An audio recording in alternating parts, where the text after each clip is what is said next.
Welcome, everyone. My name is Ashley Weinheimer. I'm one of the librarians on our customer success team here at McGraw-Hill. I want to thank everyone for taking the time to join me today for this webinar where we will be exploring the brand new AccessScience site that just launched last week. So just a few quick housekeeping things before we get started. The webinar is being recorded, so everyone who registered will receive a link to that recording after the presentation. And all of your attendee lines have been muted. So if you do have questions, please enter them into either the Q&A or the chat box. Both of those are available to you. And I'll save time at the end of the presentation to answer all your questions, but definitely feel free to put them in throughout the presentation, and I'll keep an eye on them in case there's any questions that I can address as I'm presenting there. So AccessScience, as I mentioned, recently underwent a major site upgrade. So actually, let me show on my screen here an image of the old site. So this is probably familiar to most folks if you've been using AccessScience. And then if you visited in the last few days, go back over to my live site here, you'll notice that the site now looks completely different. So not everything has changed on the site. Most of the content on the site, the articles, briefings, news stories, biographies, all of that you were used to from AccessScience, those have all migrated over, but we've actually added some new content in addition to the major changes to the look and feel of the site and some improvements in the navigation of the site. And we'll be going through all of those changes in the webinar today. And we're starting off here on the main homepage. So here you'll notice there's a simplified top menu bar, so that will be persistent across the site, no matter what page you're on. Here on the homepage, we have a large rotator display that features new content, or here we have the announcement about the new site. So that'll always have something new on the site to highlight. Underneath that is the general search bar for the site. That'll also be persistent across the site. And even as you're scrolling down the page, you can see it sticks to the top of my page there, so I can search. And then the rest of the homepage, so what used to be that editor's pick section, is now these 6 content blocks, emphasizing the different content types that are available on the site. And again, similar to editor's picks, highlighting some new and relevant content that you can get to right from the homepage. And if I scroll all the way down here at the very bottom, we have the site footer, which has also been updated and reorganized to help you find content a little bit easier from down here as well. So a lot of improvements to the overall aesthetics of the site, and hopefully also to make it a little bit easier to navigate. Another new feature along those lines are the topic browse pages. So you can get to those from this topics link in the header menu. So the new site has a simplified and updated taxonomy, which has 18 major topic areas. So that's reduced from 20 on the old site. So just combining or removing some of the topics from the old site taxonomy. So for instance, botany on the old site is now called plant science, and it's here under the main topic of biology. And zoology also got folded into this main topic of biology. So that's where those two went to. And then if I scroll down a little bit, this forensic science category is a brand new topic area that was added on the new site. And then just scroll through so you can see the rest of the 18 topics there. If you click on one of these topic images or topic names here, this will take you to a new individual topic browse page. So here I am on the page for physics. This page has some highlights, so representing the different content types available. So here we have an article, video biography, editorial briefing, and news story. So again, just some highlights from this particular topic. You can also at the top here show all content in this topic. You can browse a specific subtopic within physics here, or there's a little search bar at the top here, so I can search within this topic for whatever I might be looking for there. So a few different options to explore content all related to a specific topic of interest. So each of these options to explore further, if I go into a subtopic browse here, that will take me to a search results page like you see here. So on the new site, whether you browse through a topic page like I just did there with physics, or you enter search terms in the general search bar that's persistent across the site, you'll see a consistent results screen that has the same layout, same options to further refine your results. So again, here's the page for, I'm browsing a subtopic of physics, electricity and magnetism. I'll just show you a search quickly so you can see that as well.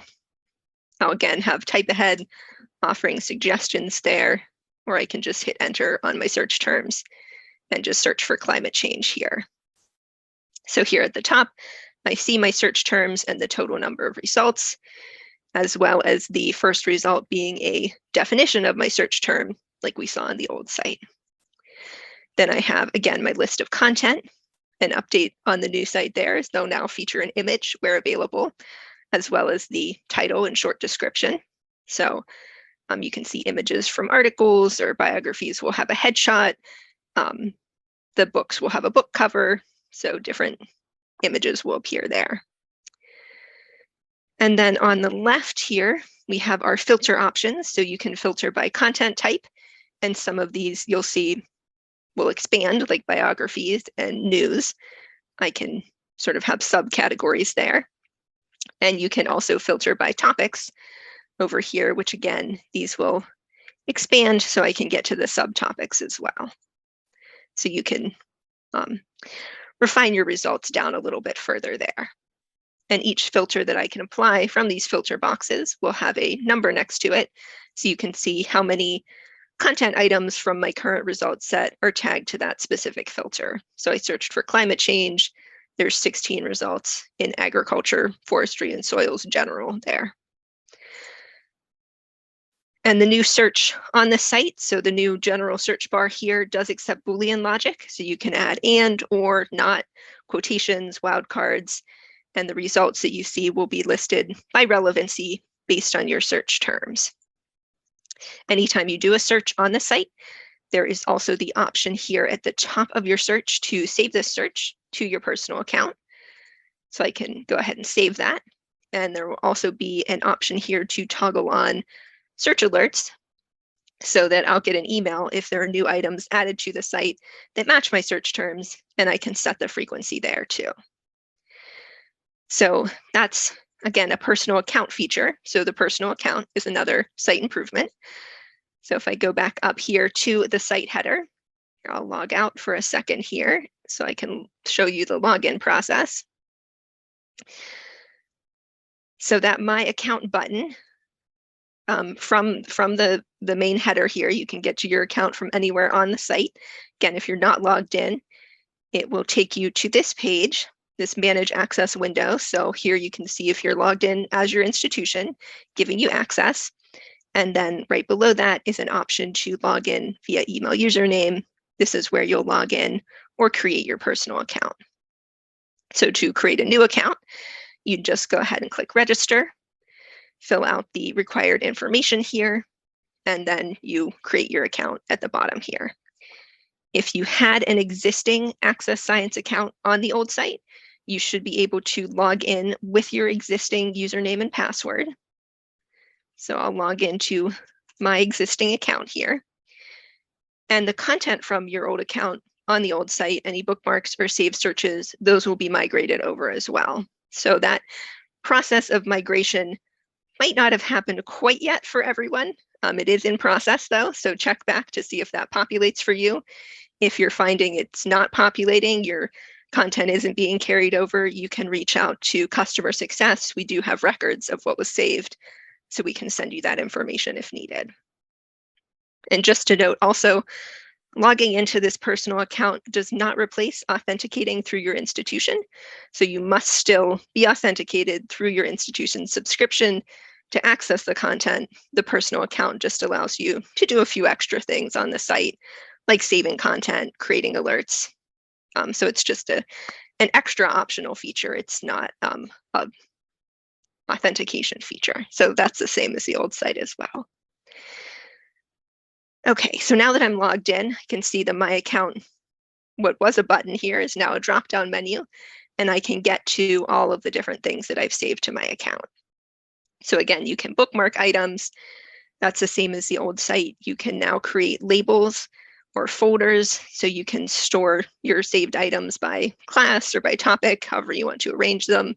So here I have 2 different folders, and then each folder will have different items in them.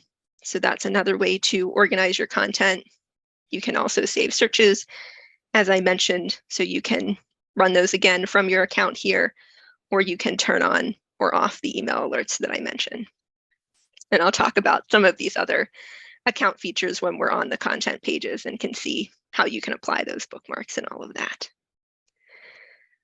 Another new feature on the site is improved remote access process. So if I scroll down to the site footer here, there is a link down here under site information to a remote access page. So if you used what was called the roaming passport on the old site, this is basically a similar idea, but now it just happens automatically. So when you're authenticated through your institution and you visit AccessScience, your browser will automatically download a remote access cookie that allows you to continue accessing the site for 6 months without needing to authenticate again. So basically, this page explains that process, keys to enabling that cookie. So some important keys here, accept the cookies or don't clear them from your browser, as well as on the rest of this page are some tips for accessing through your institution, finding out if your institution has access and then accessing through them. So you can always check here in the site header for this access via message. So that'll let you know the site's recognizing your affiliation. Or again, you can reach out to your library or to customer success for help seeing if your institution subscribes and how to access through their subscription. And if anyone on the call today is unsure if your institution subscribes or you'd be interested in subscribing, you can leave a message in the chat and I'll follow up with you after the webinar. Okay, so that's a lot of the new site features and navigation. Next, I'm going to move on to new content. So here in the top menu, we do have a new content section here, so you can browse through different content types. And I did mention we have new content on the site, and one of those new content types is books. So books have been added to AccessScience for the first time with the site update. So you can now access 9 biomedical textbooks and 11 Schaum's Outlines titles right from AccessScience. Those are all included in your existing subscription. So students can access their textbooks or those Schaum's Outlines for free if your institution subscribes. So here again, I can see some highlights. So it's calling out 2 of the biomedical textbooks and 2 Schaum's Outlines. And again, I can show all books and see the full list there. So there are currently 20 books available, but more books will be coming in the coming months, some of which will be exclusive to the AccessScience platform. So you won't be able to get those anywhere else. When you go to a book page, so I'm just going to scroll through again so you can see some of these book titles. Here's some of the Schaum's ones. Go to the next page. And actually go into a Schaum's example here. Schaum's Outline of Physics for Engineering and Science. So now I'm on this book's landing page. I can see information on the title here at the top, including author information, publication year. Then you can navigate through the table of contents. You can see the book's description. So you can read through that. And any videos that are associated with this title are pulled out. So for the videos, many of the Schaum's titles will come with problem-solving videos where a faculty member walks you through how to set up and solve different example problems from the title. So those are all available within the book and in the videos content area, which I'll show a little bit later. Over to the right here, we have some related content suggestions, so related articles, news, videos, books, book chapters, so you can browse even more content too. You can always click show more and get additional suggestions, so you can browse related content to what you're currently viewing. And then at the bottom of the list are topics. So these are the topics that the content I'm currently viewing falls under. So you can link to, again, see all content in that particular topic. And for our biomedical textbooks, so I'll go back to one of those, our subject matter experts have correlated the biomedical textbook content to articles from AccessScience. And you'll find those correlations in the related article section for each book chapter. So I'll just click into one of our biomedical books here. And again, those related articles would be those correlations for the individual chapters. So that's still ongoing, but you'll see those appear there. You go into a chapter. So again, you can click into a chapter from the table of contents. Here I see I'm in chapter 3. I still have my book information at the top and can get back to the main book landing page by clicking on the cover image here. And then I still have my table of contents as well. So I can expand or hide that and jump to a different chapter that way. I can also flip through my book using the previous and next buttons here at the top. And there is also a focus view that just basically hides some of the additional things that are on the page, so you're just reading through the text. So that's a new feature that's available there as well. Each chapter also has tabs at the top, pulling out any videos, figures, tables, graphs, example problems. So here I have a tab of all the figures in this chapter and all the tables. So just making it easy for you to get to lists of that additional content. And then if I go back to figures, you can also view in context, and they'll be embedded within the text as well. So there is the image in the text. There are also, if I scroll back up to the top, some new content tools available. So when you're in a book or any other type of content, here at the top, you'll see these different blue action items here. So for books, you can download a PDF. That'll be on the right here. You can get a citation for any content. So for articles and other content, they'll be available in the 4 different styles, just like on the old site. For books, they're currently just available in Chicago and then as the RIS file. So I'll show that again when we're in an article. But for books right now, just Chicago, and the other ones will be forthcoming. You can also share a direct link. So here with share, I have the option to get a direct link to that, or there's some social media options here as well. And like on the old site, if we have the proxy information on file for your institution, we can turn on this proxy link option, which will append your proxy information to the front of links, so you can share them that way as well. There is also, here's the option to bookmark. So that will save it again to your personal account, or you can add a label. So here, if I go to add a label, I have my existing labels, or I can create a new label. Let's see, this is toxicology. So maybe I want to start a new folder for this class. I can go ahead and add that new label. And there is also an annotation feature. This is another new feature. So this uses the third-party Hypothesis plugin.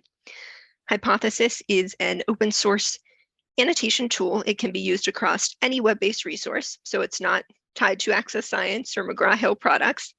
Here we've just integrated the tool into the site to make it easy to create these annotations while you're on AccessScience.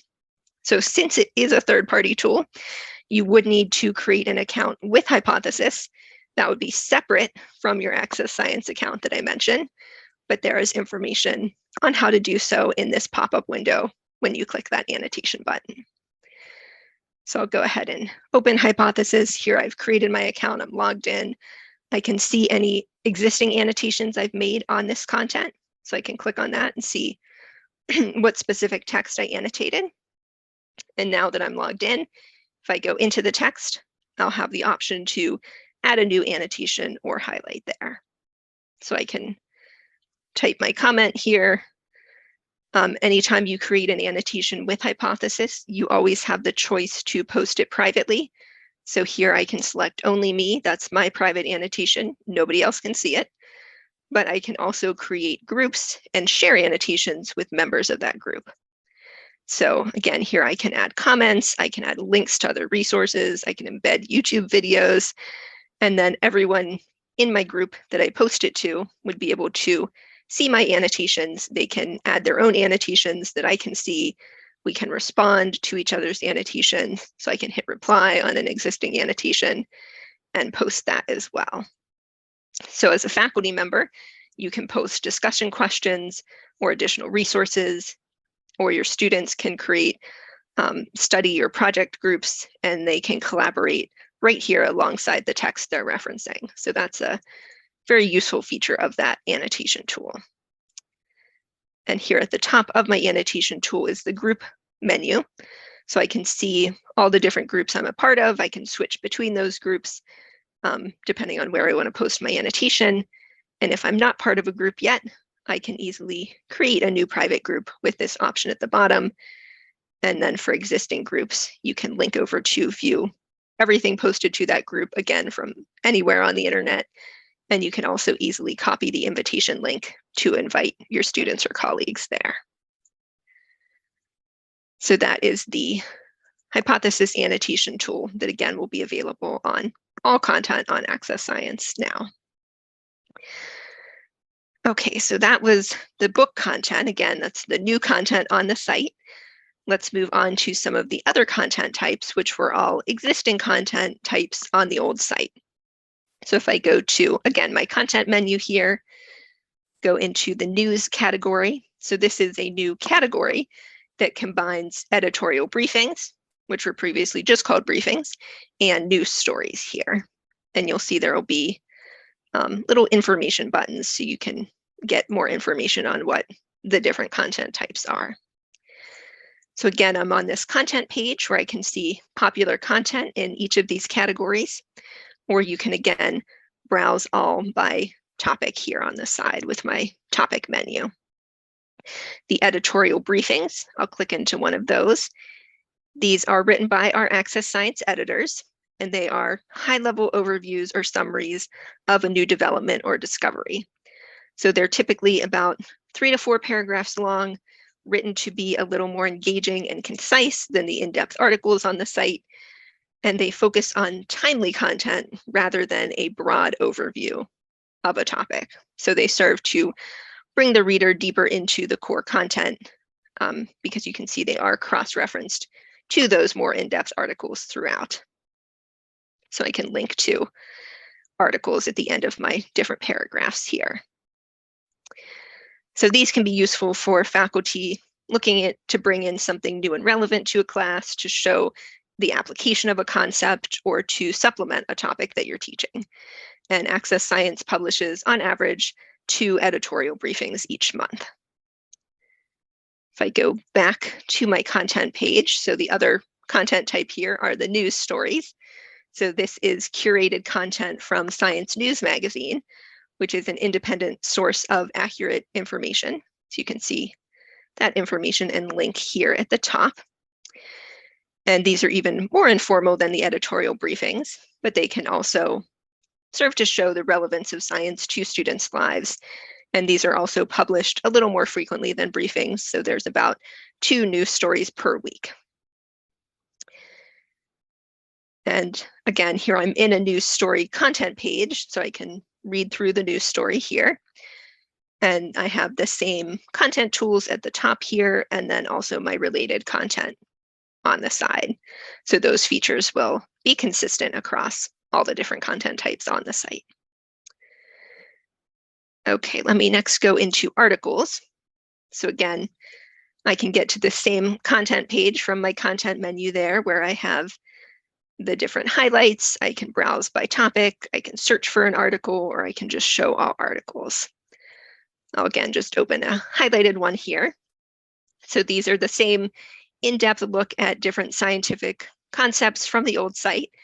They're, again, always written by experts in their field, so that'll be clearly identified here at the top. You can click on information to see their affiliation.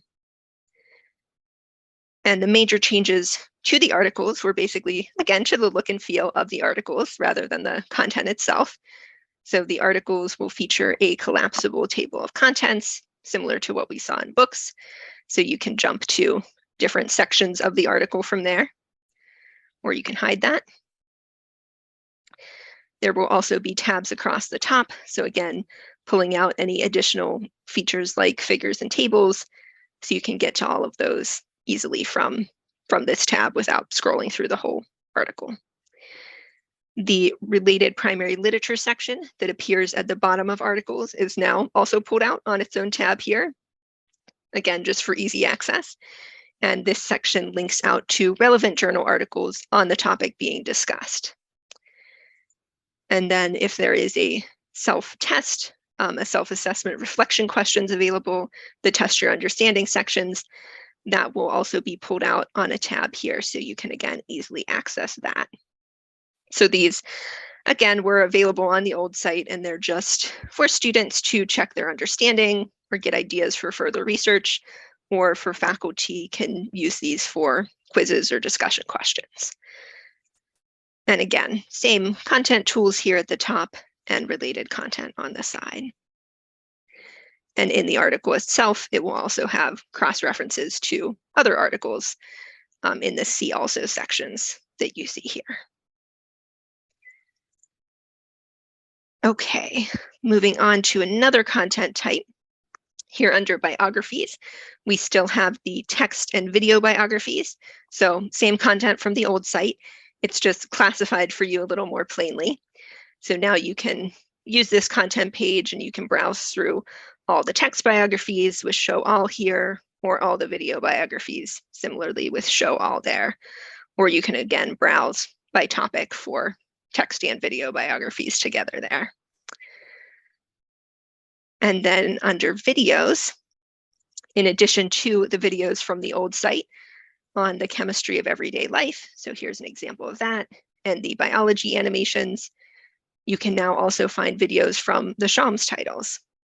So again, you can browse by topic, so you can go to the chemistry ones I mentioned, the biology animations, or I'll go into math here and pick calculus to show some of the Schaum's ones. So here I can see Schaum's calculus problems, and I can click through onto their video landing page. So here they have their own content page where I can watch the video right from here. And again, you can see who created this video, and then you can click. And I'll just jump ahead so you can see these are these sort of problem-solving type videos where a faculty member is using a whiteboarding style and drawing out all the steps and explanation for how to solve a particular problem from one of those Schaum's titles. And in the video player itself, you can see closed captions are available, so you can toggle that on or off. You can also change the video speed, and certain videos will have a download option here on the video player as well, so you can use them offline. And then again, same content tools that I've been pointing out. So again, you can get citations or save it to your personal account. Oops, and let me go back to an article again. I mentioned the different citation styles, and I do want to make sure I show that. So in the articles, if I click on Cite, I'll have the 4 different styles, which are clearly labeled, so you can copy paste those. Or again, you always have your downloadable RAS file that you can use in a citation management tool there as well. Okay, another new feature on the site. If I move along my menu bar here, we have this Information For section. So we have a page for educators and for librarians. So here on the educators page, there is a link to the Test Your Understanding question answers from the articles, so faculty can get access to that. There is also information on using AccessScience in remote learning, and there are some webinar recordings from previous author-led webinars, and those are topical webinars featuring AccessScience contributors talking about their area of expertise. So those are a good resource for faculty as well. And then the For Librarians page here has information on setting up different authentication methods using the SAM Sigma admin portal. So that also has not changed, same admin portal, but you can again find information here on accessing that and the different resources available there. There are also promotional resources. So the brochure is coming soon, but the logo and web banner all there, and then user guides and tutorials. These are all coming soon, but should get added to the site within the next week or so. And then you'll have access to those resources again to help your users use the site a little more efficiently. And there are also information on upcoming webinars. So the one you're in today, there's another one on the 10th, and then those webinar recordings are linked here as well. Our editors are also working to develop a For Students page, so that would also appear here. So there will, coming soon, be a page for students, which will contain exclusive information to help support students using AccessScience. And another useful page on the site, if I scroll again to the site footer, so you can get to content, those information for pages, and then under site information, there is also a help FAQ page with additional information on using the site. So that's available there. Just some additional frequently asked questions there. And then we also have the contact page. So that is a form that you can fill out to contact us. And I will also leave the customer success email in the chat, so everyone has that for any questions as you're exploring the new site or any feedback on the new site. We love to hear that as well. And I did want to save some time for all of your questions. So that's it for my presentation. I'll open it up for any questions. A reminder again, please use the chat or the Q&A to enter your questions, and we'll answer those as they come in.